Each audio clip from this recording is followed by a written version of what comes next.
Bienvenue de retour. Ce soir, nous descendons dans les ombres de l'histoire. Oubliez l'Athènes que vous croyez connaître, la ville étincelante de marbre, le berceau de la démocratie, le lieu de naissance de la philosophie. Car derrière les discours de liberté et les monuments de gloire, il y avait une autre Athènes, une Athènes de chaînes, de feu et de cicatrices. Les philosophes louaient la liberté, mais dans les ruelles et les maisons de cette ville prétendument libre, les femmes vivaient comme des possessions, leurs vies écrasées sous le poids de la servitude. On les appelait des doulets, des femmes asservies. Et leur histoire n'est pas écrite dans le marbre, elle est écrite dans les blessures. Athènes disait au monde qu'elle était l'école de la liberté. Mais la liberté était réservée aux hommes. Pour la femme asservie, il n'y avait aucune loi pour la protéger, aucune justice pour la défendre, aucune dignité pour reconnaître son humanité. Elle ne pouvait pas se marier. Si elle portait un enfant, cet enfant n'était pas le sien, mais appartenait au maître. Ses paroles au tribunal n'avaient aucun poids, à moins d'être arrachées de sa gorge par la torture. Le fouet, la chaîne, le fer rouge, telles étaient ses lois. Imaginez une jeune fille arrachée à son foyer en Thrace, peut-être pas plus âgée que 13 ans. Elle est traînée sur la place du marché d'Athènes. Ses bras sont inspectés. Ses dents sont vérifiées. Son corps est réduit à un prix. Elle ne comprend pas la langue de ses ravisseurs, mais elle comprend le regard dans leurs yeux. Elle n'est plus humaine. Elle est une propriété. Elle est un outil avec un souffle. Elle est une possession vivante. Et pourtant, Athènes célébrait l'isonomia, l'égalité devant la loi. Mais l'égalité de qui? Pas la sienne. Dans les tribunaux, son témoignage n'avait aucune valeur, à moins d'être extorqué par les coups. Dans le foyer, chaque erreur risquait le fouet. Si elle résistait, le fer rouge s'appuyait contre sa chair, gravant un rappel permanent qu'elle ne pourrait jamais être libre. Les citoyens pouvaient passer devant ces punitions sans pitié. Les surveillants portaient des fouets aussi nonchalamment qu'une canne. Des peintures sur vase montrent elles-mêmes le fouet, non comme une arme de cruauté, mais comme une partie de la vie quotidienne. Imaginez l'agora animée, où les philosophes débattent du sens de la justice. Et à quelques pas de là, une jeune femme hurle sous les coups du mastix, des lanières de cuir déchirant son dos. Personne n'intervient, personne ne s'écrie. La punition est publique, non parce qu'elle est honteuse, mais parce qu'elle est nécessaire. Elle rappelle à l'esclave sa place. Elle rappelle au citoyen son pouvoir. Elle renforce l'ordre par la souffrance. Athènes louait Socrate pour sa recherche de la vérité. Mais la vérité provenant de la bouche d'une esclave n'était crue que lorsqu'elle était extorquée par l'agonie. Athènes construisait des temples de marbre pour honorer les dieux. Mais dans l'ombre, elle brûlait des symboles sur la peau des femmes, avec du bronze chauffé à la flamme. Athènes sculptait la liberté dans la pierre, tout en gravant la servitude dans la chair. C'est la fracture au cœur d'Athènes. Une démocratie qui proclamait la liberté tout en normalisant le tourment. Une ville qui se vantait de sa justice tout en nourrissant sa prospérité de la douleur. La même ville qui a donné au monde des mots comme citoyen et liberté, a aussi donné au monde des images de femmes enchaînées, fouettées, marquées au fer rouge et réduites au silence. Et donc ce soir, nous ne marchons pas aux côtés des philosophes, nous marchons aux côtés des asservis. Nous les suivons dans les cuisines où l'épuisement ne cessait jamais, dans les tribunaux où leur voix n'est incrue, qu'à travers des cris, sur les places civiques où leur punition était un spectacle, et dans les chambres sombres où des fers chauffés pressaient leur chair. L'Athènes dont on vous a parlé est l'Athènes de marbre et de discours. Mais l'Athènes que vous n'étiez pas censé connaître, la vraie Athènes, est une Athènes de sang, de cicatrices et de silence. Et c'est cette Athènes que nous révélons ce soir. On l'appelait le berceau de la liberté, mais la liberté d'Athènes était bâtie sur le dos de ceux qui n'en avaient aucune. Les femmes qui devinrent esclaves dans cette ville commençaient rarement leur vie à Athènes. Elles étaient capturées, arrêtées de leurs foyers en Thrace, en Phrygie, en Lydie ou sur les côtes lointaines de la mer Noire. Parfois capturées en guerre, parfois saisies par des pirates, parfois vendues par des marchands qui ne voyaient la vie humaine que comme une marchandise. Une enfant pouvait jouer dans les champs un matin, et au coucher du soleil, elle serait enchaînée, emmenée, sa famille s'estompant derrière elle. Pour elle, le voyage ne se terminait qu'une fois qu'elle se tenait tremblante sur la place du marché athénien, entourée d'acheteurs. Là, elle fut dépouillée de tout ce qui faisait d'elle une personne. Son nom fut remplacé par un prix. Son corps fut mesuré pour sa force ou sa beauté. Son âge n'était pas le sien, mais un facteur de valeur. Les hommes qui l'inspectaient ne voyaient pas une enfant ou une fille ou une sœur. Ils voyaient du travail. Ils voyaient une propriété. Ils voyaient de la chair qui pouvait être utilisée. Une fois vendue, elle appartenait à l'oikos, le foyer. Mais un foyer n'était pas une sécurité, c'était une prison sans mur. À l'intérieur, sa vie était dictée par le Kyrios, le maître masculin. Il contrôlait sa nourriture, son travail, son corps et son avenir. Elle se levait avant le soleil et ne se reposait que bien après la tombée de la nuit. Ses mains étaient couvertes d'ampoules à force de moudre le grain. Ses bras étaient douloureux à force de transporter des jarres Ses poumons piquaient à cause de la fumée des feux de cuisine. Chaque heure de son existence était consumée par des tâches pour une famille qui n'était pas la sienne. Et dans ce cycle implacable, il n'y avait aucun bouclier contre la punition. Une erreur de tissage pouvait entraîner le claquement du fouet. Faire tomber une jarre pouvait signifier une bastonnade. Parler trop fort pouvait provoquer la rage. Ces punitions n'étaient pas extraordinaires. Elles étaient ordinaires. Elles étaient attendues. Elles étaient le mécanisme qui la maintenait silencieuse, obéissante, brisée. Mais au-delà du travail, il y avait l'horreur tacite. Les femmes asservies vivaient sous la menace constante de la violation. Dans le silence des chambres, dans l'ombre des appartements privés, il n'y avait aucune protection. Aucune loi n'interdisait à un maître de prendre ce qu'il voulait. Aucun tribunal ne le punirait. Pour les asservis, les limites du corps étaient effacées. Une femme n'était pas sienne à donner. Elle était déjà possédée. Quelle dignité pouvait survivre dans un tel monde? Le mariage était impossible, du moins aux yeux de la loi. Si elle trouvait une compagnie avec un autre esclave, cela ne signifiait rien légalement. Si elle portait un enfant, cet enfant n'était pas reconnu comme une famille, mais comme la propriété du foyer. La maternité lui était arrachée. Le moment de la naissance n'était pas une joie, mais un autre maillon dans la chaîne de la servitude, liant non seulement elle, mais ses enfants au même destin. C'était la grande contradiction d'Athènes. Une ville qui louait la liberté, mais la brisait chez elle. Une ville qui idolâtrait la liberté, mais ne voyait aucune hypocrisie à bâtir sa démocratie sur la servitude humaine. Les citoyens qui débattaient de la justice sur l'agora le faisaient sur le dos de ceux qui ne pouvaient pas parler pour eux-mêmes, et ils acceptaient cette division non pas avec honte, mais avec fierté. Pour eux, c'était naturel, c'était ordonné, mais pour les femmes asservies, chaque jour était un rappel que la liberté ne leur était jamais destinée. Quand elles marchaient dans les rues, leurs têtes étaient baissées. Quand elles entraient sur la place du marché, leurs cicatrices parlaient plus fort que leurs mots.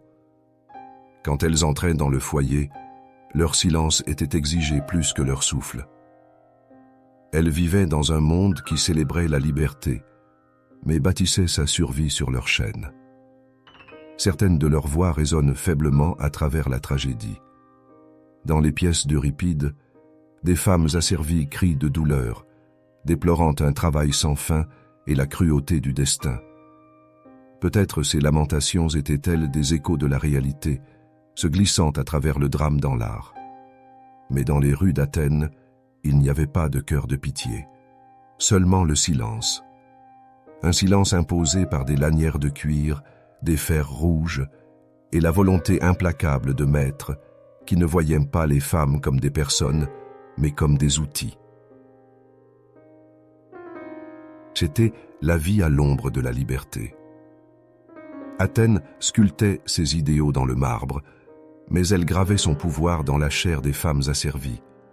Elles étaient le fondement de la richesse, du confort et de la stabilité de la cité. Et pourtant, elles n'étaient jamais autorisées à être considérées comme humaines. À l'intérieur des murs du foyer athénien, la vie d'une femme asservie se déroulait comme une sentence sans fin. La ville à l'extérieur était peut-être remplie de débats, de processions et du bourdonnement de la vie publique, mais pour elle, l'existence se réduisait à un travail incessant et à une surveillance constante. L'oikos, le foyer, n'était pas seulement l'endroit où elle travaillait, c'était l'endroit où elle était confinée. C'était une cage déguisée en maison. Sa journée commençait bien avant que les premiers rayons de l'aube ne touchent l'acropole. Pendant que son maître et sa maîtresse dormaient encore confortablement, elle se levait dans l'obscurité, son corps lourd du labeur de la veille. Elle commençait par moudre le grain en farine, une tâche qui laissait ses mains à vif et boursouflées, ses bras tremblants d'épuisement. La meule de pierre était implacable, et chaque tour exigeait non seulement de la force, mais du silence. Si elle hésitait, si le grain était grossier, si le pain déplaisait plus tard à sa maîtresse, la punition l'attendait. De là, les tâches se multipliaient sans fin. Elle portait de lourdes jarres d'eau de la fontaine la plus proche, les équilibrant sur ses épaules, le dos endolori à force de parcourir le même chemin d'innombrables fois. Dans les cuisines, elle attisait les feux, ses poumons se remplissant de fumée, tandis qu'elle préparait des repas qu'elle ne s'assoirait jamais pour savourer. Elle tissait du tissu au métier, ses doigts calleux et saignants, le mouvement répétitif s'étirant tard dans la nuit. Elle nettoyait les sols, lavait les vêtements, entretenait les lampes et maintenait l'ordre fragile du foyer. Chaque erreur, aussi minime soit-elle, pouvait déclencher la piqûre de la discipline. Mais le travail du foyer était plus que physique. Il était intime. Elle allaitait des nourrissons qui n'étaient pas les siens, son corps enrôlé au service de l'enfant d'un autre. Elle s'occupait des malades et des personnes âgées, s'attendant à prodiguer des soins sans en recevoir elle-même. Et dans le silence des chambres, elle vivait avec une peur plus profonde, la peur d'être appelée, d'être utilisée, d'être violée sans recours, sans protection, sans possibilité de refus. Son corps n'était pas le sien, et la loi ne reconnaissait pas son droit de résister. Chaque recoin de la maison était un lieu de vigilance. Même pendant qu'elle travaillait, elle était surveillée, par sa maîtresse, par des surveillants, par d'autres esclaves prêts à informer. La surveillance était constante, et avec elle venait le poids du silence. Elle ne pouvait pas crier. Elle ne pouvait pas parler ouvertement. Elle ne pouvait pas demander grâce. La maison avait peut-être l'apparence d'un abri de l'extérieur, mais pour elle, ses murs étaient étouffants. L'isolement magnifiait sa souffrance. Pendant que les hommes se rassemblaient sur l'agora pour échanger des idées, elle restait confinée. Pendant que les fêtes remplissaient les rues de chants, elle n'entendait que le son des corvées se répétant sans fin. Rarement franchissait-elle le seuil, sauf peut-être pour chercher de l'eau ou suivre sa maîtresse. La vitalité de la ville n'était pas la sienne. Athènes célébrait sa liberté sur les places publiques, mais elle restait invisible, son existence cachée en arrière-plan de la vie domestique. Lorsque l'épuisement la traînait enfin vers le sommeil, ce n'était pas un repos librement choisi, mais un effondrement dans un calme temporaire, sachant que l'aube exigerait à nouveau son corps. Il n'y avait pas de répit, pas de congé, aucune reconnaissance de sa souffrance. Chaque jour se fondait dans le suivant, un cycle de labeur qui consommait sa jeunesse, sa force, son esprit. Et toujours, la menace planait. Une tasse tombée pouvait entraîner des maux durs, ou pire, une bastonnade. Un faux pas dans la cuisine pouvait appeler le fouet. La maîtresse, elle-même liée par les attentes étroites de la féminité athénienne, dirigeait souvent ses frustrations vers le bas, sur les femmes asservies sous elle. Ainsi, la cruauté venait non seulement du maître, mais de toute la hiérarchie du foyer. L'intimité de l'espace domestique la rendait particulièrement vulnérable. Elpède le vivait dans les mêmes pièces où des secrets de famille étaient murmurés, où la colère rongeait, où le pouvoir était affirmé en silence. Contrairement à une esclave dans les champs ou les ateliers, elle n'était jamais loin de ses maîtres. Leur regard était toujours sur elle. Leur autorité pesait sur chacun de ses souffles. Les murs même de la maison semblaient se refermer sur elle, lui rappelant qu'elle était piégée non seulement par des chaînes, mais par un système qui la définissait comme moins qu'humaine. C'est ici, dans la cage domestique, que sa souffrance devenait invisible. Les punitions publiques étaient destinées à envoyer un message, mais les tourments privés ne laissaient aucun témoin. Le fouet qui déchirait sa peau derrière des portes closes n'était vu par personne. Les larmes qu'elle versait en tissant étaient cachées dans l'ombre. Sa douleur n'était pas un spectacle pour la ville, elle était le fondement silencieux sur lequel le foyer prospérait. Même dans les moments de tendresse, il n'y avait pas d'échappatoire. Allaiter un enfant aurait pu éveiller son instinct de mère, mais la dure vérité demeurait, ce n'était pas son enfant. Le lien était à sens unique, destiné à se rompre. L'enfant grandirait dans la liberté, tandis qu'elle resterait asservie. L'injustice était inscrite dans son rôle même, répétée à chaque berceau qu'elle berçait, chaque berceuse qu'elle chantait. Et ainsi, le foyer devint à la fois lieu de travail et prison, à la fois scène et cage. Entre ces murs, Athènes révélait sa plus profonde hypocrisie. Car, tandis que la ville vénérait l'idéal de liberté dans la sphère publique, elle tolérait et normalisait une servitude sans fin dans la sphère privée. La femme asservie était le pilier silencieux de l'oikos, soutenant le confort de ses maîtres, tout en endurant une souffrance non reconnue, non enregistrée et sans fin. Tel était son monde, un cycle de labeur sans fin, d'isolement suffocant et de peur constante. Pour le citoyen, la maison était un lieu d'ordre. Pour elle, c'était un lieu de chaîne. Et dans cette contradiction gisait la vérité tacite d'Athènes, la vérité cachée derrière les façades de marbre et les idéaux démocratiques. Athènes se vantait de sa vie publique, des débats ouverts de l'agora, de la vue des citoyens se rassemblant sur les places pour discuter de politique et de philosophie. Pourtant, ces mêmes espaces civiques qui célébraient la liberté étaient aussi des lieux de tourment. Pour les femmes asservies, la punition n'était pas toujours cachée dans les recoins sombres du foyer. Elle pouvait être mise en scène au grand jour, à la vue de toute la ville, afin que chacun comprenne le sens du pouvoir. Imaginez-vous marchant à travers le marché animé, l'agora vibrante des voix des marchands et des philosophes. Socrate pourrait parler à une foule de la vertu, tandis qu'à quelques pas de là, une femme asservie était traînée en avant, ses bras liés, son dos exposé. Le fouet claquait dans l'air, le mastix, une lanière de cuir conçue pour déchirer la peau. Chaque coup résonnait contre les murs de pierre, et le cri de la femme perçait le bavardage de la foule. Mais la foule n'intervenait pas. Elle ne haletait pas d'horreur. Elle regardait en silence. Pour eux, ce n'était pas de la cruauté. C'était l'ordre. C'est ainsi qu'Athènes rappelait aux asservis leur place et rappelait aux citoyens leur autorité. Le fouet était plus qu'un instrument de douleur. C'était un symbole. Des peintures sur vase montrent des surveillants le tenant nonchalamment comme faisant partie de la vie quotidienne.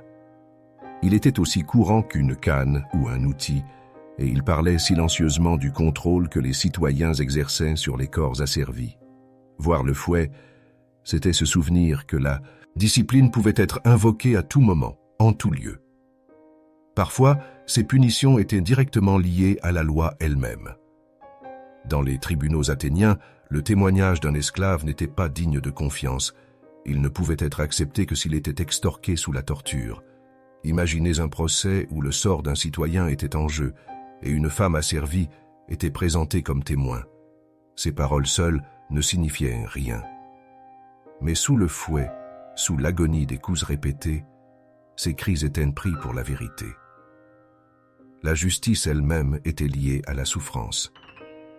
La vérité n'était pas prononcée librement. Elle était extraite par la douleur.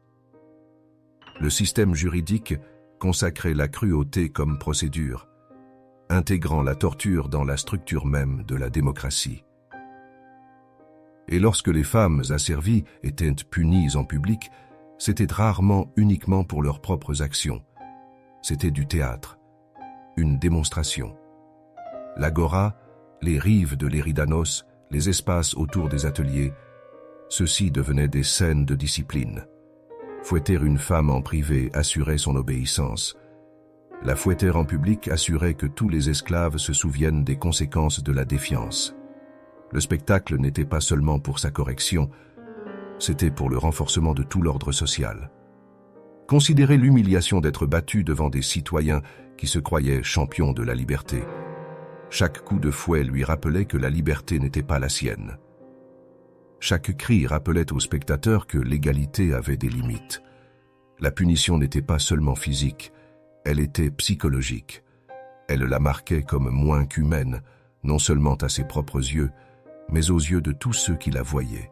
Le fouet, la lanière de cuir, le mastix, ces outils apparaissent encore et encore dans l'imagerie et dans les textes. C'étaient des instruments d'obéissance, mais aussi un rappel constant que la ligne entre liberté et esclavage était tracée dans la douleur. Les citoyens ne remettaient pas cela en question. Ils l'acceptaient comme faisant partie de l'ordre naturel. Ils pouvaient se rassembler sur la même place pour débattre de la justice et quelques instants plus tard, tourner les yeux vers le fouettement d'une femme dont le seul crime était la désobéissance. Pour la femme asservie, la punition publique ôtait même la fragile intimité de sa souffrance. À la maison, ses larmes étaient cachées. Sur la place, elles étaient exposées. Son humiliation devenait une leçon, son agonie un message. Il n'y avait pas de place pour la dignité. Même sa douleur n'était pas la sienne. Elle était revendiquée par la cité comme une démonstration de contrôle. Ces flagellations n'étaient pas des incidents isolés. Elles étaient systémiques. Des surveillants, païdagogois, étaient chargés d'appliquer la discipline, parfois sur ordre, parfois selon leur propre jugement. Ils opéraient au sein d'une culture où la violence n'était pas un abus, mais une nécessité. Le fouet était sanctionné par la loi, par la coutume, par la tradition. Et ainsi, il claquait encore et encore, tissant la douleur dans le rythme quotidien de la vie athénienne.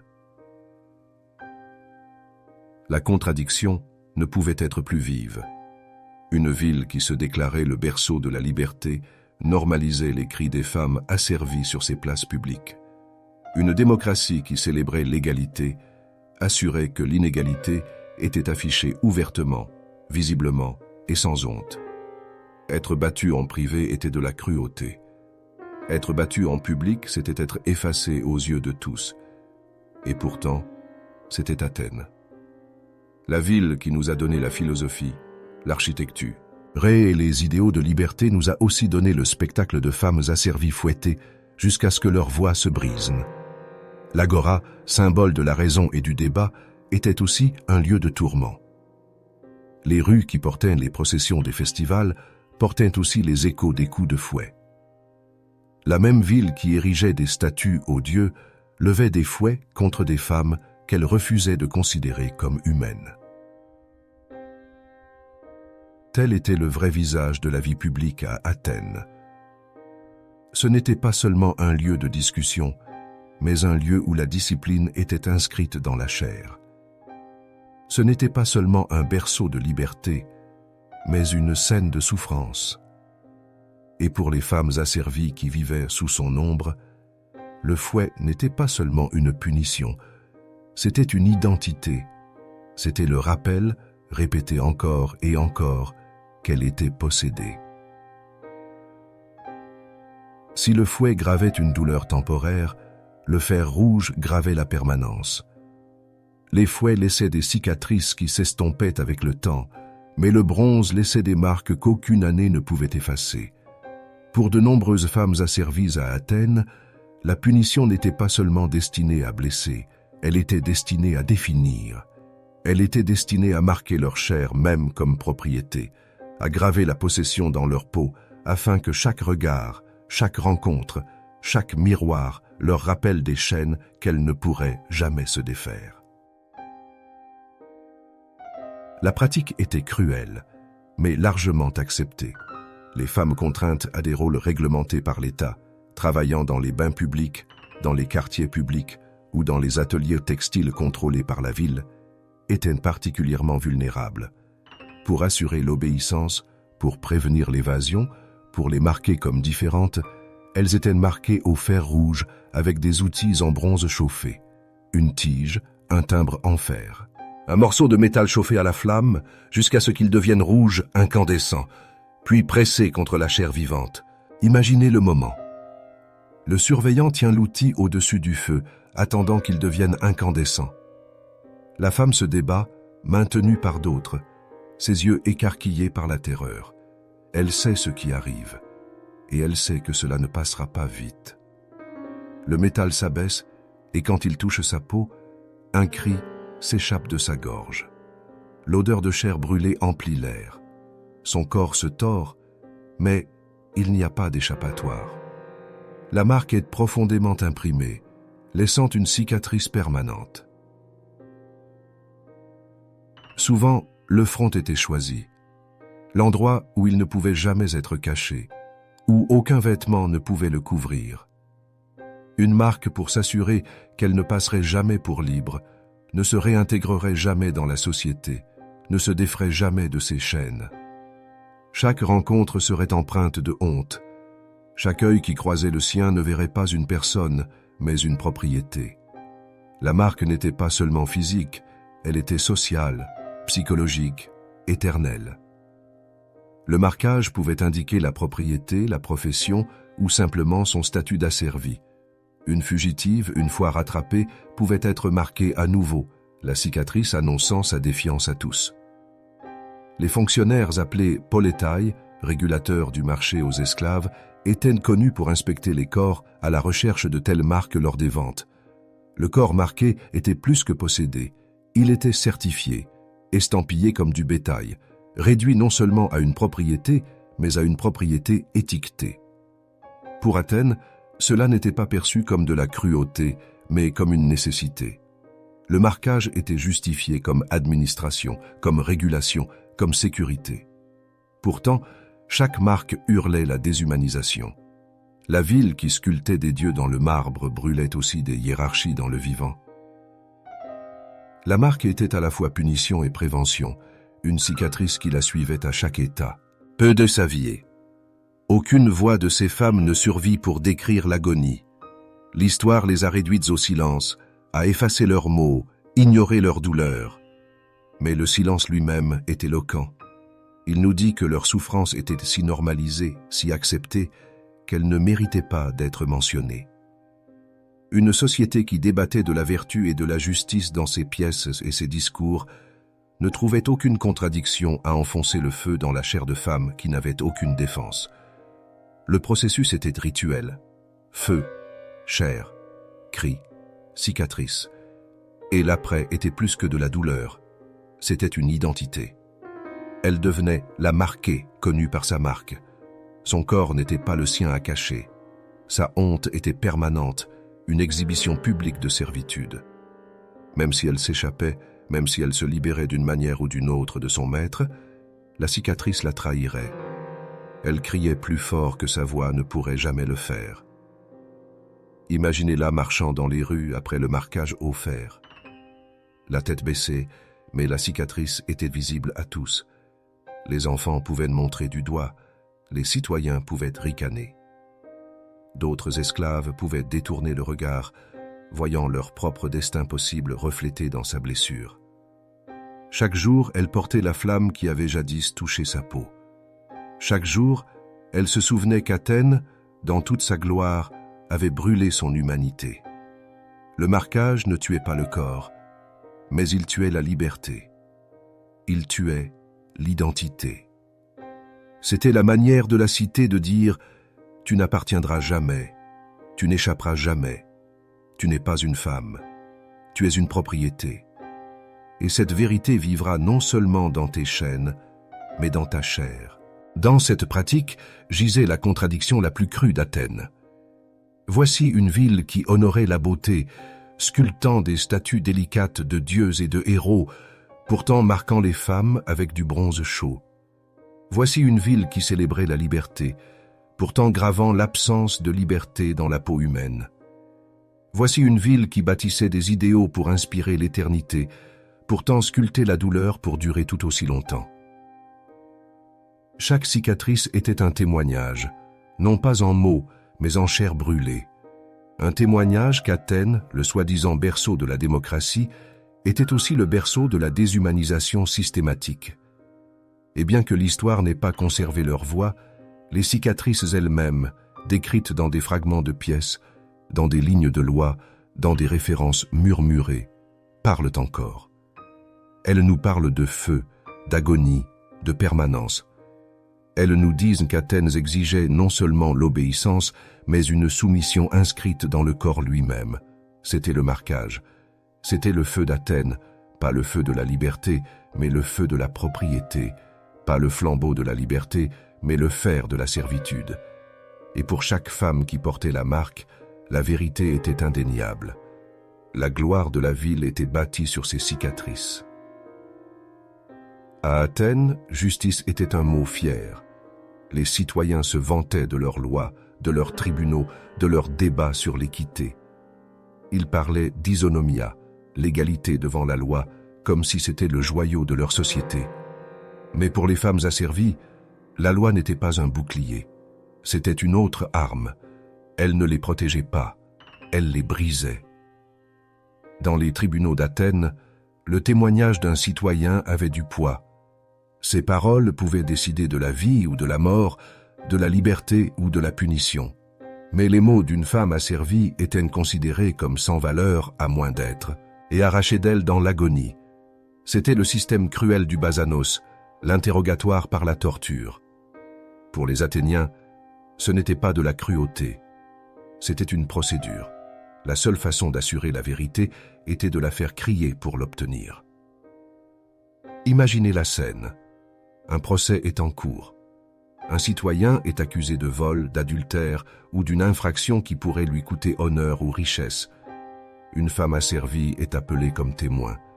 Elle sait ce qu'elle a vu, ce qu'elle a entendu, mais sa voix ne signifie rien. Le tribunal ne croit pas qu'elle puisse dire la vérité librement.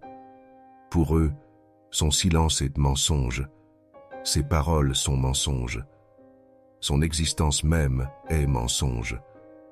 La seule vérité qu'elle peut offrir est celle sculptée de son corps sous la douleur. Elle est amenée, les bras entravés. Le mastix l'attend, les lanières de cuir familières qui coupent et piquent. À chaque coup, son dos se déchire, et à chaque cri, la cour se penche, non pas avec pitié, mais avec attente. Il ne voit pas sa souffrance comme une tragédie. Il la voit comme une preuve. Sa voix n'est pas une voix tant qu'elle n'est pas tordue par le tourment. Parfois, d'autres méthodes étaient utilisées. L'étirement des membres jusqu'à ce que les articulations menacent de se rompre, la pression du fer, l'application lente du feu. Ce n'étaient pas des punitions pour un crime, c'étaient des procédures légales. Pour Athènes, la démocratie qui célébrait la raison, les cris d'une femme en douleur étaient une raison. Son agonie était un témoignage. Son corps était un document légal, signé de sang et de souffle. Ce système révèle la contradiction la plus sombre d'Athènes. La même ville qui louait la vérité comme un idéal philosophique croyait que les femmes asservies ne pouvaient dire la vérité que par la torture. La même ville qui honorait la liberté d'expression réduisait sa voix au silence à moins que la douleur ne lui donne un son. La même ville qui célébrait l'égalité la rejetait entièrement, réduisant son existence à une preuve sous la contrainte. Et qu'advenait-il d'elle une fois le procès terminé? Le tribunal ne s'en souciait pas. Qu'elle dise la vérité ou non, que son témoignage ait de l'importance ou non, elle portait les cicatrices pour toujours. Elle retournait à son maître brisé, ses blessures non soignées, son esprit écrasé. Le procès n'était pas le sien. L'affaire n'était pas la sienne. Elle n'était même pas considérée comme faisant partie de la procédure. Elle était un objet utilisé, un outil déployé, puis jeté une fois son utilité terminée. Telle était la loi d'Athènes, la loi que les citoyens saluaient comme juste, la loi que les philosophes affirmaient être supérieure à la tyrannie. Pourtant, au sein de cette loi était ancrée une cruauté si systémique, si normalisée, que personne ne la remettait en question. Personne ne se tenait sur l'agora pour demander « Pourquoi devons-nous torturer les femmes pour entendre leur voix ?» Personne ne se demandait si l'égalité signifiait plus que les droits des hommes. Personne n'écoutait le silence laissé par leur procédure. Les voix réduites au silence de ces femmes sont la plus grande absence de l'histoire. Nous n'avons pas de mots d'elles, pas de récits, pas de témoignages écrits de leurs propres mains. Tout ce que nous savons de leur vie vient des voix de ceux qui les possédaient, de ceux qui les punissaient, de ceux qui les utilisaient comme exemple dans des discours légaux. Leur perspective manque, parce qu'Athènes n'a jamais cru qu'elles avaient une perspective digne d'être préservée.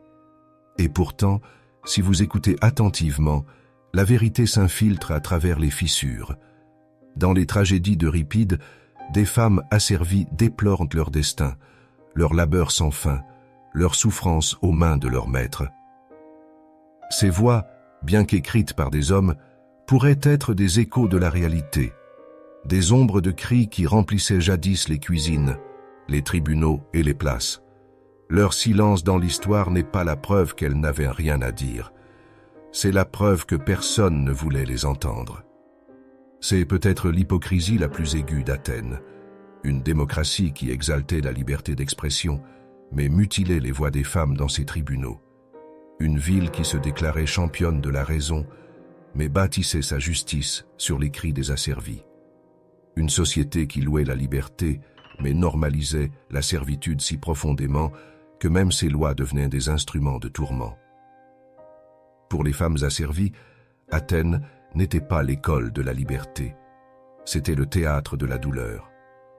Chaque coup de fouet dans le tribunal, chaque cicatrice sur leur dos, chaque cri pris pour la vérité était un autre rappel que la grandeur de la ville était achetée au prix de leur souffrance. Et quand les citoyens quittaient les tribunaux, satisfaits de la justice rendue, les femmes restaient, brisées, anonymes, oubliées. Leur douleur était engloutie par les pierres d'Athènes. Leur vérité était enterrée sous le marbre de la démocratie. Leurs voix n'ont jamais résonné dans les livres d'histoire, mais leurs cris ont jadis résonné dans les tribunaux, et ces cris nous en disent plus sur Athènes que n'importe quel discours gravé dans la pierre. Telle était la loi, telle était la justice, telle était Athènes,